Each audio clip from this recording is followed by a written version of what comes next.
This is iRacing.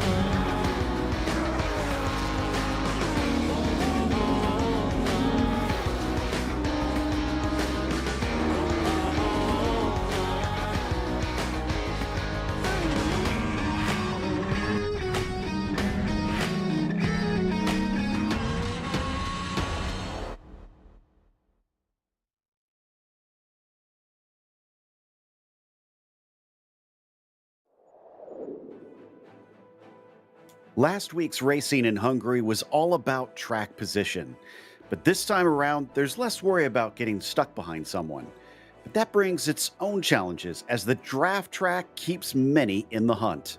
Let's see who can be sneaky and snatch up a win as we get ready to watch round 8 of the Porsche Owners Club Series. You'll see it all live here on the Global SimRacing Channel. I am Joe Peak, and with me in the booth is Alex Goldschmidt. Behind the scenes is our director, Daniel Costello, and he's using cameras provided by Dougie Beard. There's lots to go over with 4 miles of Road America to cover, so let's head over to our track guy to find out more. Welcome to Road America. Nicknamed America's National Park of Speed, it's easy to see why just by looking at how the track is laid out. Long straights are a major feature, and drivers will build up incredible momentum before they find themselves interrupted by tight 90-degree corners. In fact, for a 4-mile circuit, it has shockingly few turns. It also has little in the way of variation in layouts. The main course is only broken up once with a single chicane added in the bend version. But don't take this to mean that it's a boring track. Elevation change happens many times over a lap, with a few places taking you into corners which are quite blind. But 2 of the turns on the back half of the course are perhaps the most distinctive. One is the carousel with its more than 180-degree radius. It just feels like it never stops. The other is the kink. Terrifyingly fast with very little runoff, it can end someone's race in a flash. As you'd expect, the heavy braking zones make for some ideal overtaking spots. Turn 5 sees plenty with its downhill entry. The hurried downs can offer drivers a chance at a sneak attack if you're brave, and then Canada Corner gives you one last shot before the lap is over. It's no wonder major organizations such as IMSA, IndyCar, NASCAR, and the SCCA all host major races here. All in all, many drivers rate this track as the best track in North America. Many who hop in the seat and try it can quickly understand why. Well, they call this the National Park of Speed, Alex, and honestly, it lives up to its name. Yeah, just based out to Elkhart Lake, Wisconsin. I mean, you know, there's going to be plenty of places for people to overtake down the main straightaway into turn 1. Turn 3, then of course some people might throw it to the high side going through the Moraine Sweep. You can get it wrong through Kink and Canada Corner at turns 11 and 12 because those are really, really high speed parts. But then you've got that uphill incline through Bill Mitchell Bend before you head into turn 14. One of the big things about the Road America Straight is that, a bit like Portimao, you go through the final corner and you've got to go uphill first before you cross the stripe. So these drivers know this track well. It should provide for some great racing here tonight. Yeah, I anticipate that as well. Before we get to the racing, we want to give a quick shout out to our sponsors, which includes Porsche. There is no substitute. Find out more at Porsche.com. And Top Gun Wealth, your retirement wingman. Contact them today for a complimentary financial review at TopGunWM.com. That's TopGunWM.com. Now, as for the championship, there's not a lot of change in the top 10. Michael Bolton is still up at the top. He's now 15 points over BJ Fulton, with BJ finishing off the podium before. I think one of the big stories is Jad Duncan probably would be higher up, but he hasn't attended every race. And in fact, the races he has attended, he's had 3 straight second places. He's a bit overdue for a win. So watch out for his machine out there to see if he can finally get to that top step. But obviously, we're now getting well into the season. We might start seeing some of those drop rounds take effect on the drivers pretty soon. And you're going to have to get things in order if you want to try and challenge for the title. Michael Bolton is looking like he is the one to try and chase down based on his form over the last few races. However, we might have some new viewers. Why don't you run us through the race details, Alex? Well, it's round out 8 out of 13, Joe. 40-minute race, and drivers will end up taking a pit stop of sorts to put some fuel in the cars. We're using the current generation brand new Porsche 992.2 911 Cup car. It will be a 2x2 rolling start, and each driver during the period of the race will have 2 spare cars at their disposal. And currently they're running their qualifying out here. We've got actually only about 16 seconds left in that one, so that's just about over. And Dylan Scott is on the provisional pole. He's actually coming up to the line right now. I'm curious if he can improve upon the 2:06.4 that he currently has, because it's only ahead by 0.04 of a second over Bolton, and he does, and that puts him now nearly 0.4. So he improves by a fair chunk there. Bolton just crossed the line, but his latest lap was deleted, so he is not going to be able to challenge Scott. Yeah, and it's been quite interesting, a little bit of a stat for everybody out there. After last time out when we went racing, as we have... Oh, Mark Rondoza's gone and smacked the barrier with the number 11 car, currently running P6 in qualifying. When we consider that last time out at the Hungaroring for round 7, we've got 3 drivers so far that have had back-to-back wins. And when it comes to Spa and Interlagos, it was Blake Sams that took the double victory. Then for the next 2 rounds at Road Atlanta and Imola, it was Dylan Scott. And then Michael Bolton did the double, both at Sebring and Adelaide. So could we have a 3-time winner for the first time tonight? It's just a big question that is going to have to be answered. Or could we have maybe that Dustin Heindel, the Cookie Monster as we residently call him here on POC, have that opportunity to go for the win? It is a very strange pattern that emerged. It is really only broken up by DJ Alessandrini, who came in for a single race and kind of stomped on everybody over at Road Atlanta. But all of our regulars have all been going on their little streak, and then suddenly they can't seem to win again after that. So will we get a new one here today as the qualifying is officially over? Everybody who could set a lap has put one in. And well, I say that, but Leiden Rondeau looks like he never succeeded in getting a time on the board. But 14 drivers look ready to try and take part in today's 40-minute race. So we'll just wait for that clock to head down to 0, then we'll get through today's starting order. This is just the likes of Jim Garamani. He's allowed to carry on practicing if he wants. It's just any time he crosses the line, it won't register from here on out. Yeah, and gives Jim an opportunity just to scout out where there is any potential water spots. There is a little bit of saturation still lingering on the track here, Joe. And before we went on air and we were having our usual pre-race catch-up, we did see quite a few drivers. It was like synchronized spinning at different parts of the track, whether it's the Moraine sweep heading into T5, whether it was down at the Kink, down at Kettle Bottoms, Canada Corner, you know, like I think we must have seen about 5 or 6 spins at the same time. And you can see, folks, there is a lot of gravel being thrown up onto the circuit point, so we might see a bit of that here tonight as well. Yeah, I would want to avoid that. Getting wide and off the racing line could be a problem. And you can still see a few of those puddles. There's some off to driver's left down through the Kettle Bottoms, it looks like. And in fact, on the very inside of Canada Corner as well.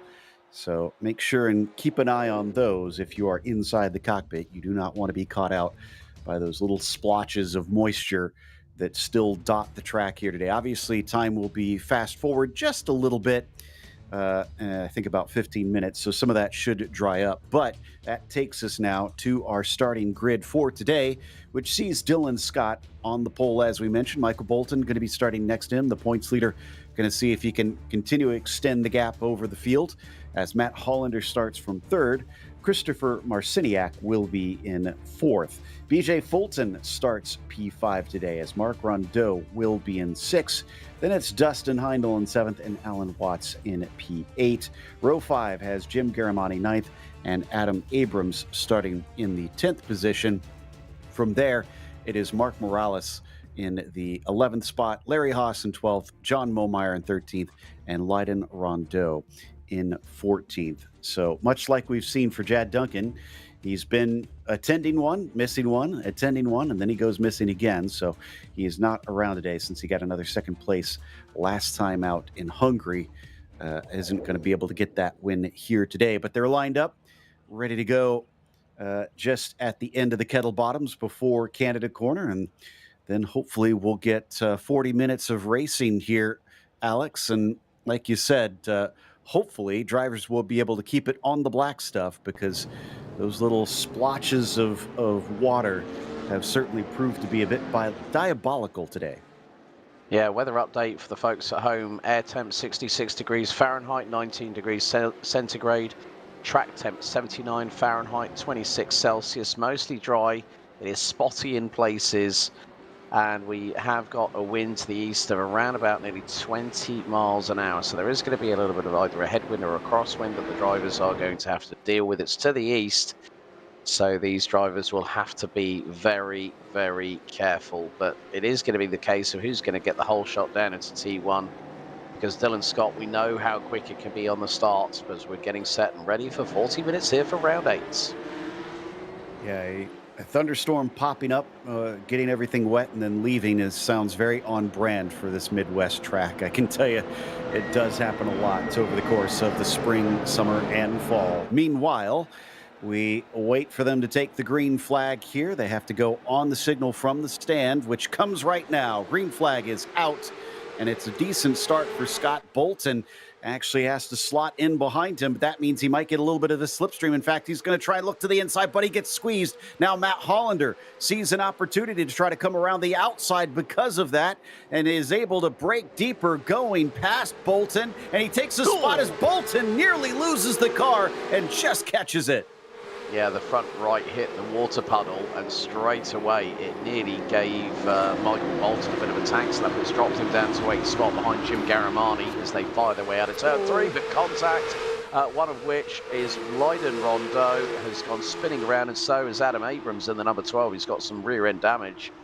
So both drivers able to get going again, but they have lost a lot of time to the back of the field, who's now being occupied by the likes of John Momeyer and Larry Haas, as Leiden Rondeau has got the mechanical black flag early doors. Adam Abrams, I think, has just gotten away with his war drama.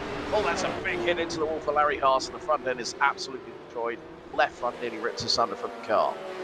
Always got to leave a little bit of space there on the exit of 5 if the driver next to you goes deep, because they're going to expect to get back on the circuit. And I think Abrams found that out the hard way, unfortunately.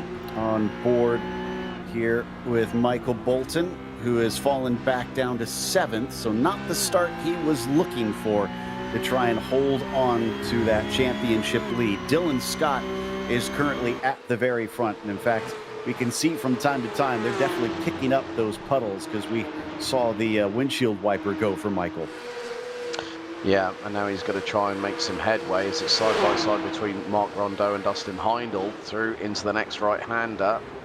And Heindel trying to keep it pinned around the outside. Can Bolton try and make anything of this? He can't. There was a little bit of space as they go through into Bill Mitchell Bend, and again Rondeau this time just managing to keep out of harm's way. He nearly goes into the left rear fender of Mark Rondeau, who dives to the inside of Dustin Heindel through turn 14, and that was very, very close between the pair. They both were so lucky, but you can see there, look at the straight line speed that Michael Bolton has got, just literally passes Rondeau due to that mistake by the number 11. But look at the speeds. They're going to be touching north of 150 plus miles an hour, hard into the braking zone. Bolton late on the brakes into turn 1. All contact between him, and he gets punted from behind, and Rondeau spins him and himself around at the same time. Unfortunately, that's 2 corners in a row that Rondeau was in the back of the car in front of him, so his braking point may be a bit deeper than those around. Alan Watts gets a spot from Garamani easily down through turn 3. We said it was tricky conditions with little puddles hanging about and drivers still falling victim to them out here today. Matt Hollander, who made that move up into second at the first corner, is still within about half a second of our leader, Dylan Scott. Well, I mean, just by what we've seen already, Joe, even if you might say, well, the guys up front are going to be lucky, well, you never can tell with a track that has this much saturation still lingering on the circuit. And, oh, there we go. As I say that, Dylan Scott just makes a mistake, and Matt Hollander goes straight through. And that's heading up towards the carousel. So Dylan Scott, our resident Australian, is now being caught by BJ Fulton. It just goes to show, it doesn't matter where you are, you could have the best iRacing in the world, you still can be at the mercy of the track conditions. You have got to be vigilant around here today, it looks like. And Scott only lost the one spot. That's the good news. Like you said, BJ Fulton, though, is right on the attack immediately, trying to put the pressure onto the 08.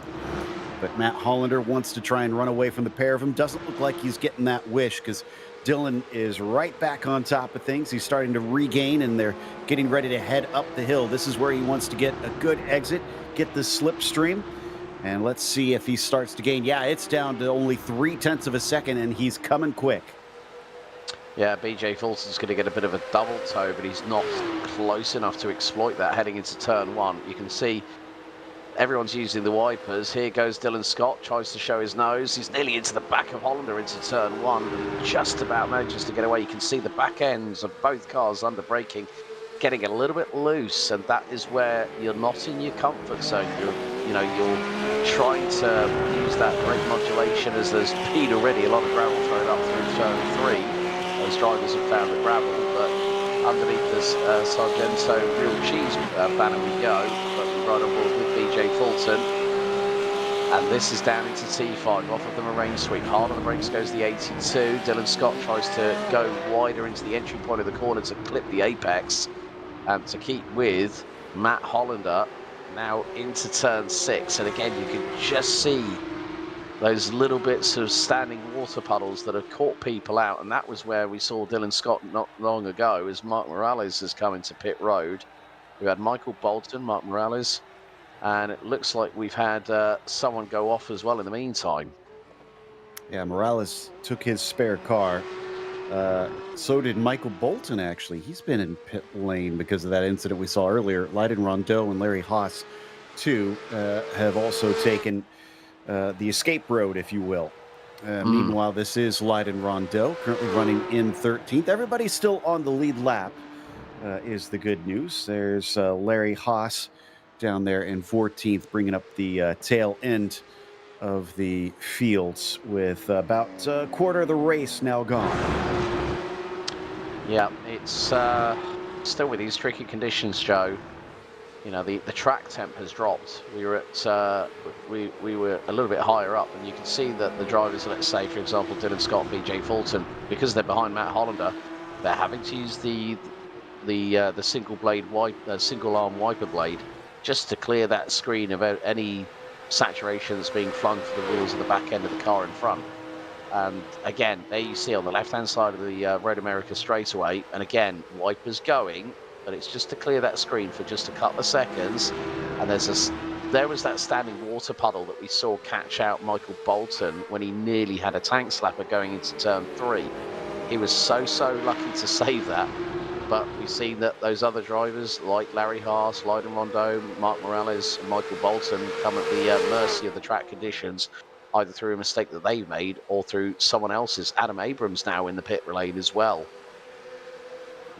A little bit of a defensive move from Hollander coming down into turn 5. Scott trying to cut back underneath him. He gets a decent run. Some wheel spin, I think, actually caused Scott to have to lift as he was avoiding the back of Hollander once again. Fulton right with them. And they're actually not too far ahead of Christopher Marciniak. I think it's about 2 seconds back to the number 35. There he is in the background now. And again, the 08 weaving, trying to fill the mirrors of that 69 machine, and has not been able to get by yet, but it does look like Dylan is the quicker of the two. Yeah, Chris Marciniak's best result so far this season, funny enough, was at just having a look here on the points, round 6, and that was back at Adelaide, where we did have a bit of let's say a rate of attrition, didn't we, Joe, that particular week in Australia, in a race where we thought Dylan Scott was going to be top of the king of the hill, so to speak, and on that particular occasion Dylan Scott finished P6. Yeah, that unfortunately put a little damper on things. In fact, he finished 6th last time out of Hungary as well, so he's had a bad run since his double win.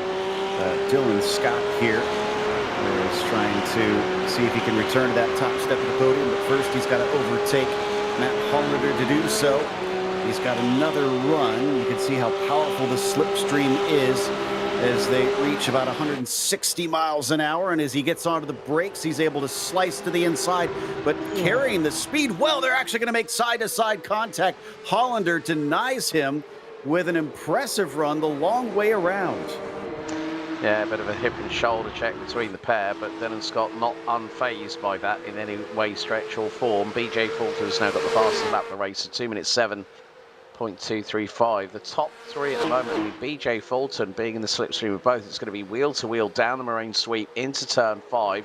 Dylan Scott ahead by a nose, and he's doing this again. He's trying to go around to the outside, but he might kick up the gravel. He's gone through the dust. And a bit of gravel kicked up by the right rear of the number 08. BJ Fulton is waiting in the wings. He's I think he's rubbing his hands with glee, metaphorically speaking, as Mark Rondeau right behind Jim Garamani goes hard into the back of the wall on the right hand side of the Moraine sweep, and that front end, oh dear, that has not gone well for Mark on that particular occasion. He tried, but didn't quite work out as he planned.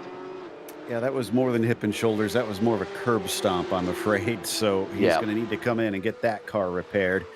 Still watching the top three. Can't seem to get away from one another. Down through the kink. Definitely don't want to lose grip through this portion. And while Scott did go wide at turn 5, he's recovered already. You can sometimes see passes down into Canada Corner, but it doesn't appear he's near enough to poke his nose out this time. Maybe saving it for the run out of turn 14 and up the hill. Yeah, through Bill Mitchell Benner caught a glimpse of Larry Haas, who's nearly a lap down. So Matt Hollander is going to be the first one to try and get through on the number 9 as they come out of turn number 14. And look at the run that Dylan Scott's got this time. He's right with him. Gap is less than a tenth and a half in closing. So Dylan Scott, you would imagine, is going to go to the right-hand side, which he does now. Nearly wheel to wheel down the start finish straight, and it's Scott ahead by a nose. Is he going to be a full car length in front before the braking zone? Yes, he is. Gets through, retakes the race lead, but Matt Hollander manages to brake a little bit earlier, gets the run out of the corner, down into 2. Hollander to the outside, heading into 3. Can he get the crisscross on Dylan Scott? Not quite, but let's see who gets the better traction out of the pair. Looks like it's Hollander in the 69 car.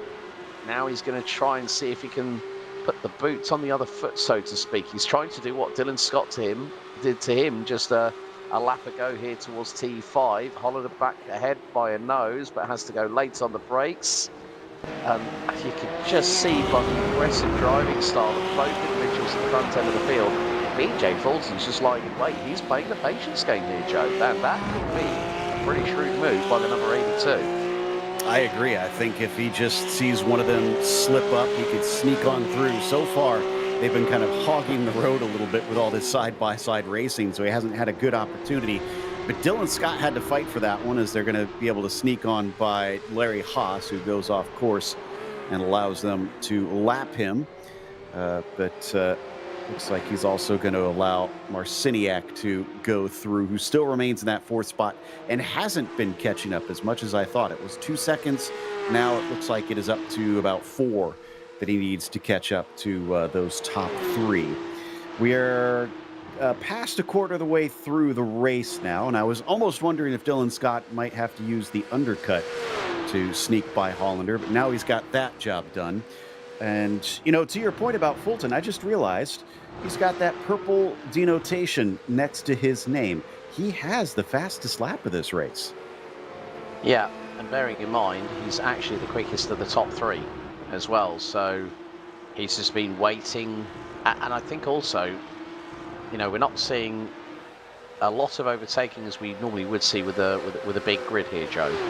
But more to the point, it's always the case that when we went to, as now Dylan Scott takes that away, and now he's got clean air, he can really start pushing. But again, as we saw earlier on a few laps ago, when he made that mistake, going through in towards turn 6, again, there's still some places where you've just got to be so careful. You can't go 10 tenths and then some, and then hope that the wet weather, you know, the standing water puddles aren't going to cause you a problem, because it did cause a problem for Dylan Scott.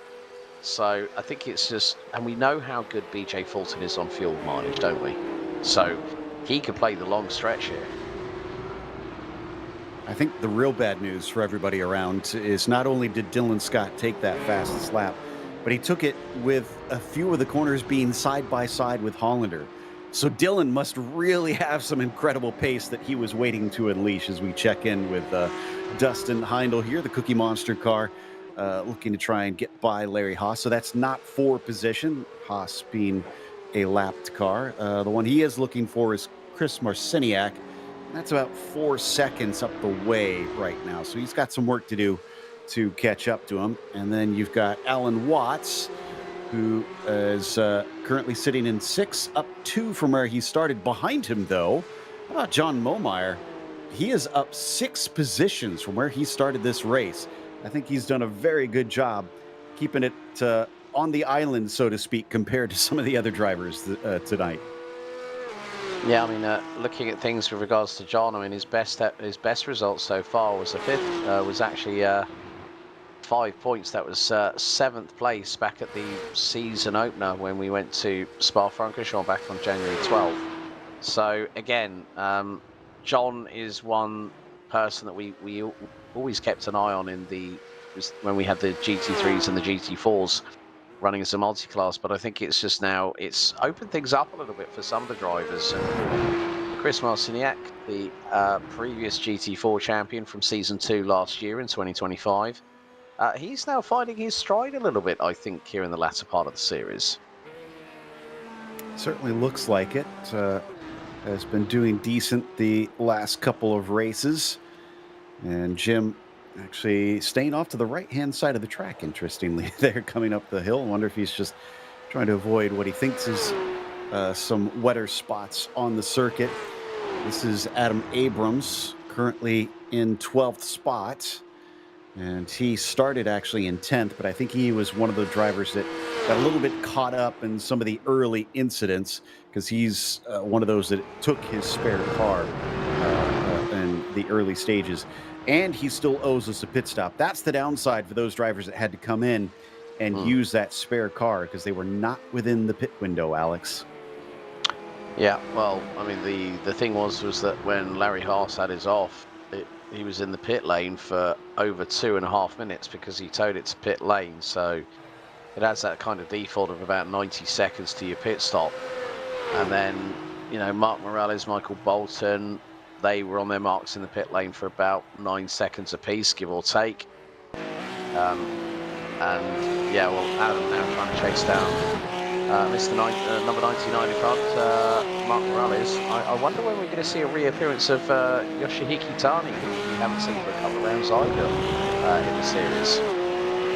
There's a few faces that have come and gone a little bit here. It's a bit of a shame, but we are getting into warmer times, so there may be drivers that have other things they need to go do out and enjoy nature around them, but this is a spectacular track to do that, even if it is in the virtual world, as the 99 goes a little bit wide at turn 5, and Abrams now has a better shot as he gets right up to the rear spoiler of Mark Morales. Yeah, interestingly now, Joe, with just under 22 3/4 minutes remaining, track temp has gone up to 28 degrees centigrade, 82 Fahrenheit. Track now showing as dry according to our live timing and scoring. So there is, I think probably we might be at that crossover point. I mean, the lap times are now reflecting that. Dylan Scott's last lap, 2 minutes 6.192. Hollander on a 6.669, Fulton on a 6.338. So the lap times are coming. There is still some minimalized standing water, which I think Adam Abrams has just run through, and so the wipers was going. So Dylan Scott was less than half a tenth off of his fastest lap of the race, which is 2:06.154. But again, it's gonna, like we normally see here on the Porsche Owners Club Sim Racing League here, that it comes down to those ultra decisive pit stops. Absolutely. You got to get your strategy right. We've seen some drivers throw away wins, not managing to set the right settings or take the right amount of fuel. Blake Sams comes to mind as one of the newcomers here, having a few issues from time to time with that one. Just still hounding on Mark Morales, Adam Abrams, trying to see if he could get another mistake from that number 99 as they come up to the braking. No, excuse me, we're looking at BJ Fulton now on Matt Hollander, actually, coming down into Canada corner. And interestingly, Dylan Scott up to about a second ahead now. You mentioned that last lap, how close that was. I think he was 400ths off of his fastest lap. That's some incredible consistency. Yeah, I think it just goes to show how once he's in his groove, Dylan Scott will just be absolutely like a metronome, just banging in those consistent laps as we cross the line. It was a 6:3:07 for Scott, 6:2:08 for Hollander. BJ Fulton, new fastest lap, 5:8:99. So BJ, I think, has been keeping a little bit of reserve. Like I said earlier, he has been known to time those fuel windows really, really well and might go on for an additional lap or two, depending on how much fuel he's been able to save. So what that means, folks, is that effectively Hollander, he might be at full throttle, Fulton might be at 85% throttle and still able to reach the same speeds being in the draft. Exactly. And while this race isn't long enough that you're not saving a pit stop, you're saving time in your pit stop. And if you're this close for the lead, then even just a couple tenths of a second would get you a shot at trying to take that away. As I think we've had, one driver visit in, John Momeyer, that looks like, taking a scheduled stop in and out in about 13 seconds. So he should be good to go to the finish now. Yeah, about halfway through the race itself, so it helps him a little bit on that particular occasion there, Joe. So you never know, he might be able to make the undercut on some of the other drivers in front. So sometimes if you decide to pit a little bit earlier, it can either be to an upside or a bit of a downside, depending on the strategy you're trying to play out. I mean, each driver is running their own race here, so we can't always, I mean, we don't get an understanding on how many litres of fuel they're using per lap. So from that perspective, it's all about how confident the drivers are feeling and whether they can maybe gain on the opposition in front of them. And that's quite crucial with a pit stop, where we've seen it, where it can be something as simple as forgetting to uncheck the tyre box on iRacing before you jump into pit road and having a fuel-only service. Well, and I'm glad you brought up the aggressiveness on the strategy, how much fuel you want to take, because you mentioned that it seems like the times are speeding up as Rondeau, I think, clipped the grass there and thankfully catches it. If the track is getting quicker because it's getting rubbered in after the rain, that means that your fuel calculations might be a little bit off, because iRacing has its automatic fuel calculations. And if the track is getting quicker, you need to give a little leeway into how much fuel you put into your vehicle so that you don't run out before the line, because you do not want to run out at this track. You cannot coast it to the finish most times. Yeah, definitely. I mean, everyone's pushing, but there's a mistake there by John Momeyer. Here comes Mark Rondeau with big speed to the inside, up through Bill Mitchell Bend. Rondeau to the outside line. That is a spot where you don't see that happen very often in the form of an overtake, but Momeyer nearly goes into the back of Rondeau through into turn 14, and Momeyer, well, he just had to check up on himself a little bit there with the brakes, just exited stage left a little bit through the final corner, and Mark Rondeau is now already 1.6 seconds up the road as a result of what just occurred. I believe there was a tiny bit of contact between them, so both lucky that they weren't sent off again, especially Rondeau, who's not been having the race he's been looking for. Back to Matt Hollander. Well, I thought Dylan Scott was going to run away, but the last couple laps, Matt has been the quicker of the two. They do still have BJ Fulton behind them, but that is Leiden Rondeau. So that is not a car for position fourth in line right now. Now, which of them decides to peel off? Traditionally in iRacing, you try to go long in these tin top cars because it's better to burn it all the way down to the bottom of the fuel tank than pit and try to have less weight on the car to the finish. But none of them decide, so they all feel like they've still got a little bit left. Although, here we go from Matt Hollander. He's going to try and go around the outside. We've seen him do that from defense before. Can he do it on attack and take the position? No, not quite. Oh, good effort, though, nevertheless. And that just means that Dylan Scott knows he's not quite out of the woods just yet, but that allows BJ Fulton to stick with them. And the gap at the moment is just under 7/10 of a second as we head out of turn 3 down the Moraine sweep. Chris Marciniak now dives into pit lane here on lap 12. So can this help him battling with the likes of our resident cookie monster? Oh, here we go again. Hollander versus Scott. This is out of turn 5 from the Moraine sweep. Hollander's going to get the inside line here for 6.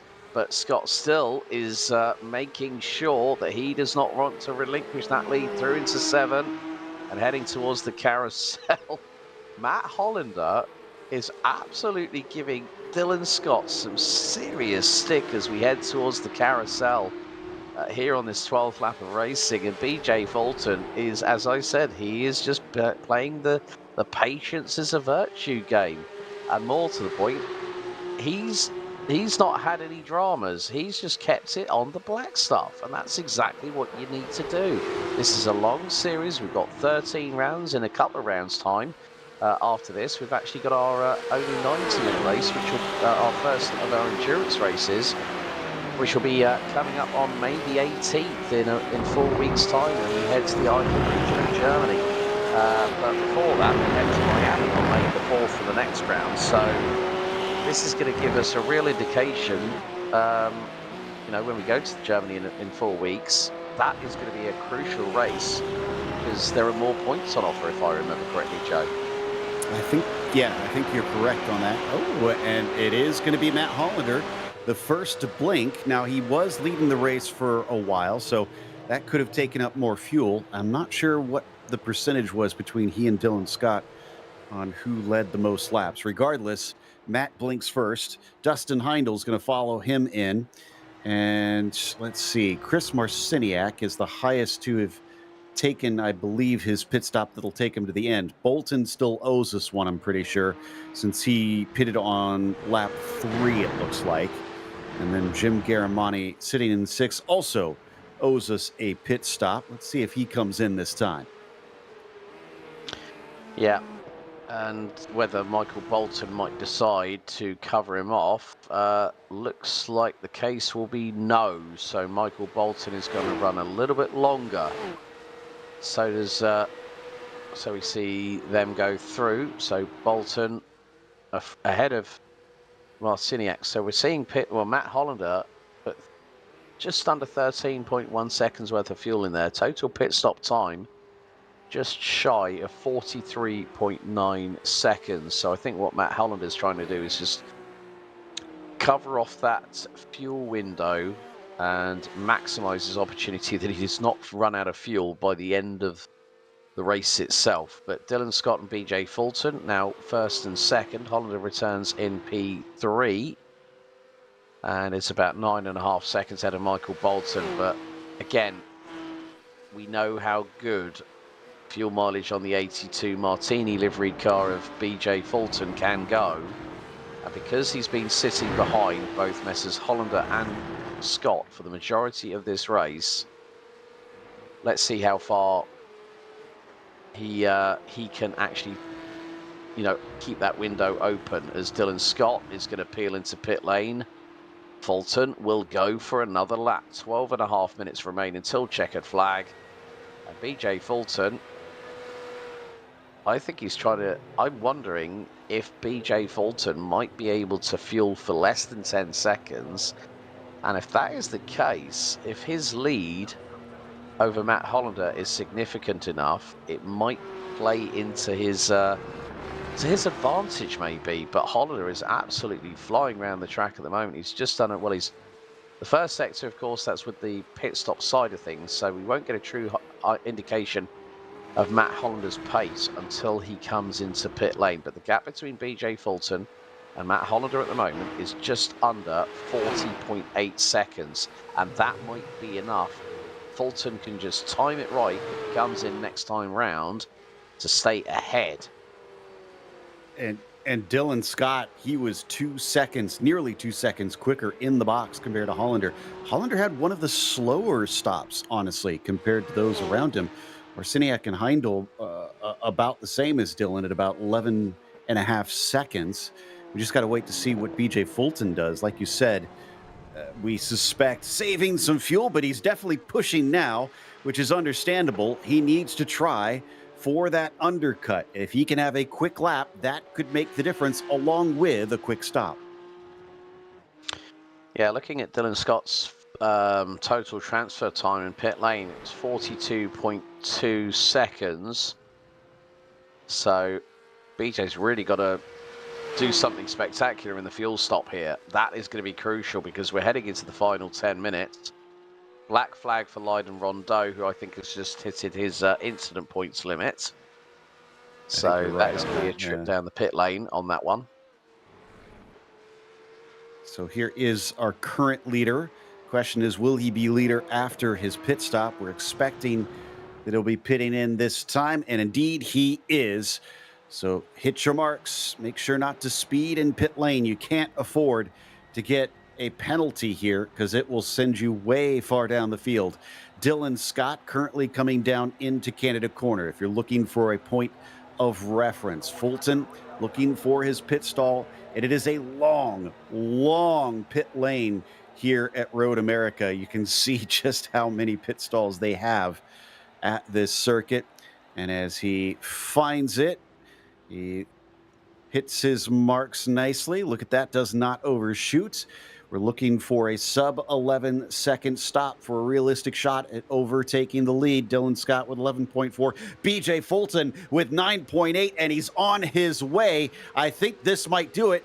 It looks like it's going to be a bit close as here comes Dylan Scott, but no, BJ Fulton has the track position. What did I say, Joe? What did I say as Dylan Scott runs wide out of T1? 9 and 3/4 seconds, 40.764 total pit stop time. Again, the fuel maestro hits his marks with precision. And now we've got a real race on our hand. It's all over again for BJ Fulton and Dylan Scott. And bearing in mind, Dylan Scott so far, 2 wins. BJ Fulton has not been on the top step of the rostrum all season long. He's had 3 second place finishes at rounds 1, 2 and 4. He's had 2 third place finishes at rounds 3 and 6. So can this be the opportunity that BJ Fulton finally breaks the duck here in season 1 2026? If he does, that sets us up for a chance for him to carry on the tradition of getting 2 wins. and not getting another one. We'll see. It does seem to be coming true each and every round we keep going to. Dylan Scott has been overdriving the car since the pit stop. You could see him going off course a few times this time around, trying to keep up with BJ Fulton. The big loser in all of this, though, has definitely been Matt Hollander. He's fallen off of these two by nearly 5 seconds with the pit stop sequence. It has now become a 2-horse race. Yeah, and it was a very entertaining 3-horse race until Matt Hollander decided to go into pit lane. Biggest mover of the day, still John Momeyer in 8th place. And bearing in mind, he was the slowest driver that set a lap time in qualifying, and John has always showcased that. He doesn't always have the best qualifying results here, Joe, but he always makes up for it through the race, but also through the misfortune of others. I mean, when you consider the fact that Alan Watts started P8, who's just got through on Jim Garamani for P10, and Alan Watts is now charging after Mark Morales. So Alan Watson, what I've decided to call the Lando Special, hits the back end and the front end of the number 14. As I say that, what a fate of circumstance. Yes, it is indeed. And then all of a sudden, Alan Watts ends up behind Jim Garamani, who goes very, very wide at the kink. That's not how you knock out the DRS board there, Jim. But never mind. But Alan Watts was charging close to the rear end of Mark Morales. And as we saw him, Jim Garamani goes off the circuit. Whoa. That was out of Canada corner. Whoa, that was definitely code brown. Clean up on aisle 3. Jim needs to bring the mop to bring them to clean up the mess after that one, I'm afraid. Well, I think Mark Morales appreciated that because that was a spicy battle even before we got to it and constant swapping of positions. Now he's able to run away from the pair of them. But BJ Fulton has not run away from Dylan Scott. In fact, he goes a little bit wide down into turn 8. Dylan tries to look to the side of him, but that's the long distance of the carousel you don't want. In fact, look at all the gravel and gunk that is offline still. He gets back in behind wisely to try and stay on the tire tracks of BJ Fulton. He could still be vulnerable down into Canada corner here. Could the 82? If Dylan Scott decides he wants to try and get aggressive into the braking zone, he's going to show himself a little bit here, but gets right back in behind him once again down to Canada corner. So he's obviously on the charge. He's obviously got the speed again, but Dylan Scott's going to have to clean things up if he wants to try and make this overtake. Yeah, Dylan Scott's last victory was at round 5, which was at Sebring. So it was going to be the case of can he get another win under his belt, making him the first 3-time winner of the series. He's going to go to the outside. He's got that side draft. Fulton is battling him as hard as he can. He's going to keep it to the inside line. No, he's not. No, BJ Fulton really was powerless, but now I think BJ Fulton might decide, well, let me become the hunter for a change. Both have the headlights ablaze as the track temp has dropped all the way down to 76 Fahrenheit, 24 Celsius. So we are getting into the bottom of the 9th here, Joe. Scott versus Fulton. Can Fulton do the over-under on Dylan Scott? Because as you said, Scott has been overdriving that car. If the Australian makes a mistake, the 82 will take the advantage, but a little bit of a too much of a clip of the apex there through turn 5 for BJ Fulton has just cost him around 1/10 of a second, because it was the curving itself was hitting the center underside of the car. So I think it's now, can BJ with that lighter fuel load take the fight back to Dylan Scott? Because we've only got 4 minutes to go, which will give us, depending on when we hit the stripe, I think we'll have 2 laps to go after this one, because the drivers are running on a 2-minute. Yeah, they're running on a 2-minute 6.4, high 2:06.4 for Scott, high 2:06.8 for Fulton. I mean, this man here, Matt Hollander, who got the jump on he got the jump on Fulton at the start, and then went toe to toe with Dylan Scott for a multitude of laps. I mean, he's 6.2 seconds off the lead, but I think in some respects, after a bit of a dogfight, it's Dustin Heindel now trying to get round the outside of Leiden Rondeau through at the kink. Good move there by the Cookie Monster to get past back marker traffic. He is still trying to catch down Chris Marciniak, who is 1.3 seconds up the road. So there is a chance that Dustin Heindel might get a 5th place if he picks his cards right here. But it's, time's not on any driver's side here tonight at the moment. I think he is going to get a 5th place because Michael Bolton just came into pit lane. I did not think he would be able to get all the way to the finish from where he pitted early in the race. So the 127 has to watch everybody scream on by with just a mere 2.5 minutes left on the clock. Dylan Scott versus BJ Fulton still remains within half a second of each other. As Matt Hollander, got to give him credit. Even if he lost that battle for the lead, he's got a handy podium. And that's where he started this race, was 3rd. So I think this is a good result for him.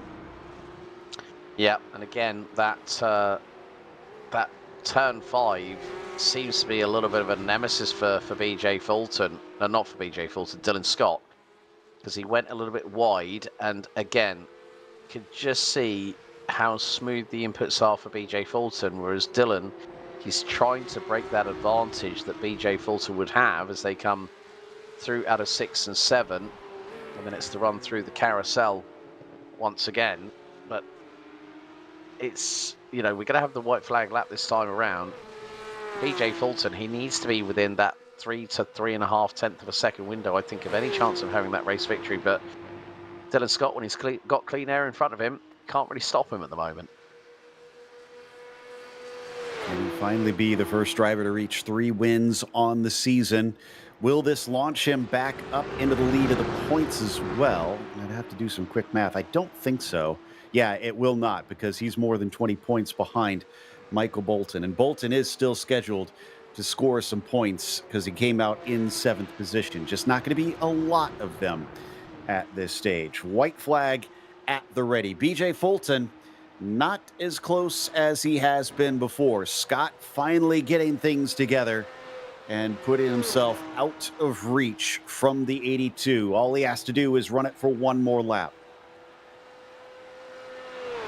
Yeah, and that gap is significantly expanding at the moment. I mean, looking at the way things will more than likely finish here, Joe, this will put Michael Bolton on 99 points. BJ Fulton, that'll put him on 94. Dylan Scott, that'll put him on 92. So that'll be a very, very close top 3 heading into the next round. So that'll be 7 points covering the top 3 in the standings as Larry Haase comes in for black flag penalties. So it's not just Larry, it's been Lydon as well that have both been hit by exceeding their initial incident points here at Road America. But Dylan Scott, what can you say? He's been through it all. Off-track moment, bringing Matt Hollander into the fray, and then has to go and bring the fight to BJ Fulton, and that just goes to show the character of Dylan Scott. When he's completely fired up, he's 10 tenths and then some. Can't really count him out of any race victory, and he's done a very, very good job here to get that lead back after a stonking pole position where he took pole by nearly 4 tenths. Azul, Fulton off the circuit. I think that's it. Game over, because Dylan Scott makes his way through into the kink for the final time here on lap number 20. And the gap is significant enough of about 8 tenths. So the Australian on way to victory lane here at Road America. Yeah, that was a critical mistake from the 82 coming out of the carousel. Put him well out of reach. I think he was just trying to get as big of a launch as he could, knowing he needed to be right on him into Canada Corner. We've been waiting for a 3-time winner quite a ways into the season, but Dylan Scott is gonna be the first as he takes first here at Road America after starting from pole. And, well, BJ Fulton, that is his 4th second place finish. Matt Hollander on debut in the series starts 3rd, finishes 3rd. And look at this, it is a very close run to the line. Chris Marciniak due to take his best finish in the series so far. The number 35 will take 4th ahead of Dustin Heindel, who picks up P5, and that will be another 8 points to the credit of the 117, our resident Cookie Monster. As here we go with Mark Rondeau. He's been through the mire here today, not just in practice and qualifying, but through the race itself.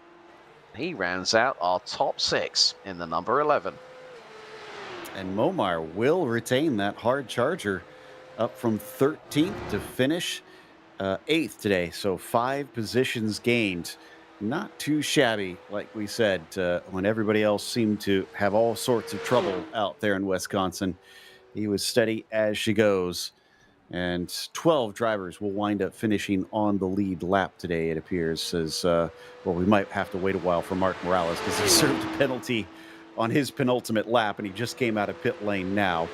As Adam Abrams going to follow Jim Garamani here up across the line. So there you see Abrams coming out of turn 14 himself.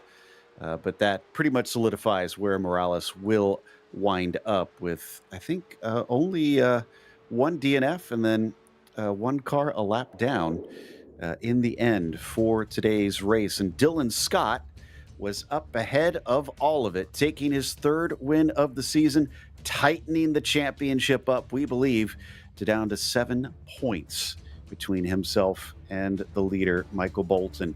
BJ Fulton finished P2. He still hasn't had a win, but he's now, out of 8 rounds, only had 2 of them off the podium, one of which he actually wasn't there. So I guess you could say 1 round off the podium in which he has attended. Matt Hollander, P3. It was Chris Marciniak in 4th with Dustin Heindel in P5. Mark Rondeau was 6. And then Michael Bolton, trying to recover after an unfortunate start to the race, did at least collect a 7th place and 5 valuable points and retains the points lead with it. Michael Bolton, or John Momeyer rather, was 8th place, Alan Watts 9th, and Jim Garamani winds up in 10th. From there, Adam Abrams was 11th. Mark Morales comes home in 12th. Larry Haas a lap down in 13th, and Lyden Rondeau 2 laps down in P14. I think we've got Dylan Scott ready to chat with us. Curious to hear his thoughts on this one, because certainly had quite a few adventures today. Dylan, you had to make some passes to get this win, and it looked like you had a few adventures off the black stuff there a couple times. Yeah, you know, the grass was fine. It was fine. The cars can handle it. Yeah, you know, what the heck? Matt turns up out of nowhere and starts throwing down. Like, what the heck? You know, that was fun. BJ, fun. I had a great time. Of course, it's nerve-wracking to end up behind BJ after the pit stop, behind Matt when I made a mistake and put it off the track for a second there. But hopefully it made for some good TV. The racing with Matt was awesome. He's a crafty racer and learn a lot from him. And of course BJ, same thing, right? Those guys are really good racers. Trust them to go door to door. We must have been inches apart. I mean, you tell me, but I feel like I was like shaking hands with Matt through the window of the car. It was pretty much that close, yeah, and it was excellent TV to watch. But you've also had some interesting conditions as well, because it started out with a very wet track at the beginning of practice. By the time we got to the race, it had mostly dried up, but we did see a lot of cars kicking up puddles. Were you guys feeling that out there? Were there some danger zones you had to watch out for? Yeah, 100%. Like, I feel like qualifying was probably a half a second or more off because of those wet spots. That turn into turn 1 side by side with Matt, my rear right caught the puddle on the inside, and it flicked me towards Matt. I don't think we touched, but it, you know, got me a little bit concerned for a minute. So, yeah, I mean, I knew, you know, we're 2 stubborn guys trying to go into the corner, and like, who's going to brake first, who's going to give up the corner first, and you know, when those puddles just made it even more challenging, because you know, you drop your wheel in one of those and around she wants to go. So it certainly made it interesting, that's for sure. Well, you've made the championship interesting. By our math, you're going to be 7 points behind Michael after this race with 5 rounds to go. This is quite the time to pick up the charge again. Look, I'm so frustrated about that last race. I joined right before qualifying, went out for a practice lap, and everything shut down. And then I got into qualifying. I'm like, what's going on? I'm like off the pace. And I had lost all sensation, all feedback in my steering wheel. So, you know, the night before, I was driving around people. And then, the night of the race, it always had to shut down and cause havoc. So I'm a bit frustrated with that last race. And then to go and, you know, discover there's a off track on the outside of the last turn that you cannot bleed off the speed before the start finish line. That was awesome too, to put me 46 seconds back in the pack. So I feel like this one made up for last week, but just barely. Yeah, I'm sure it was gutting, but like you said, glad to see you back in victory lane. Enjoy the victory today. Appreciate it. Shout out to GSRC, POC, and my kids, Nico, Luca, Aurora. Love you guys. Thank you. That was our winner, Dylan Scott. And then, meanwhile, I believe Alex has caught up with BJ Fulton, who unfortunately was once again the bridesmaid. Yeah, well, Mr. Consistency racked up his 4th second place of the series. I mean, BJ, we always know that you're a wizard behind the wheel. I mean, you were sitting behind Matt and Dylan for pretty much the majority of the race. You got out just in front of Dylan, but then he decided to bring the fight to you. I mean, when is that top step going to be yours, my friend? Because, you know, for 4 times out of the races so far, you've been so close. Yeah, I don't know. Within a second tonight too, it's rough. I thought I might have had him with that pit strategy. I was just biding my time behind the 2 of them, half throttle on the straights a lot of times, saving so much fuel. But I lost like a second and a half on my in lap, and so I didn't have as big of a lead as I needed to hold it at the end. Dylan had a little bit more pace than me, I think, but it was pretty close. It was a really fun race though, and maybe one of the best of the year with all the battling that the 3 of us had for the first half of the race. Yeah, I mean, also the fact that Mr. Bolton had a bit of a drama, ended up P7, which puts you still, by our maths, second by 5 points. So the gap has shrunk considerably. And between you, Michael, and Dylan, going into the next round, it's, by our mathematics up here in the commentary box, 7 points between the top 3. This could be probably one of the closest championship battles we've had for quite a time here on POC.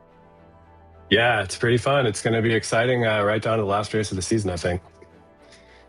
Well, we are just up here in the comms box here at GSRC. We are just hoping and praying that at some point before the end of the series, you actually get a race win to your credit, but still, you know, your run of consistency, 4 second places, 2 P3s. It's looking pretty good for you at the moment. But well done tonight, BJ, despite the best efforts with that pit stop strategy. With, I mean, I'm going to just give you a little bit of a stat here, BJ. You were on your marks in the pit stall for 9.75 seconds. Dylan was there for 11.4. So, yeah, like Crazy. you say, that additional second and a half on that in lap could have made all the difference. But nevertheless, who do you want to thank before we let you go tonight? I just want to thank Matt for coming out and racing with us. That was a lot of fun, and I hope he gets out here every week. Well, there we have it from our second place finisher, Mr. Consistency this series, BJ Fulton, and I imagine that Matt Hollander is going to be standing by with Joe Peak very shortly. Absolutely. And the third place finisher was here for his first race of the season, as we heard. Matt, Dylan was saying you guys were racing close enough you could shake hands through the windows. Did it feel like that? I mean, it felt like if we were at the real track, it'd be reached out the window, you know, trying to fold in his mirror and do some cheeky stuff.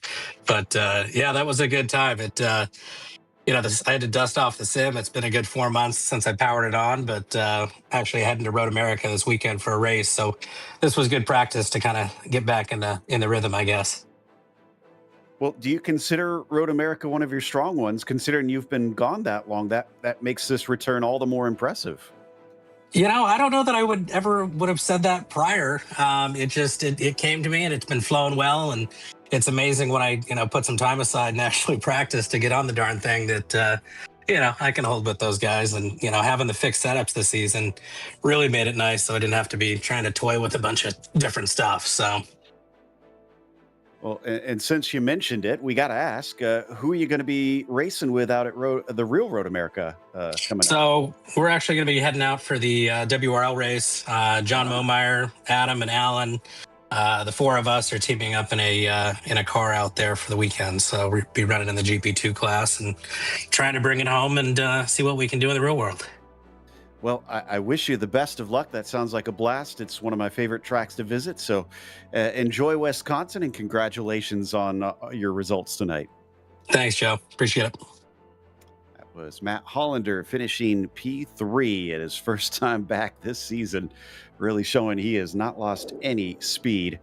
And that is going to wrap us up with a big thank you, of course, to a couple of our sponsors. Porsche, there is no substitute. Find out more at Porsche.com, and Top Gun Wealth, your retirement wingman. Contact them today for a complimentary financial review at TopGunWM.com. Thanks to our team today, Alex, Daniel, and Dougie. Make sure to subscribe to our YouTube channel so you don't miss a moment here on GSRC. And as has been mentioned, the next race is going to be at Miami. That'll be Monday, May 5th at 11 p.m. Eastern. That'll be a fun one to watch.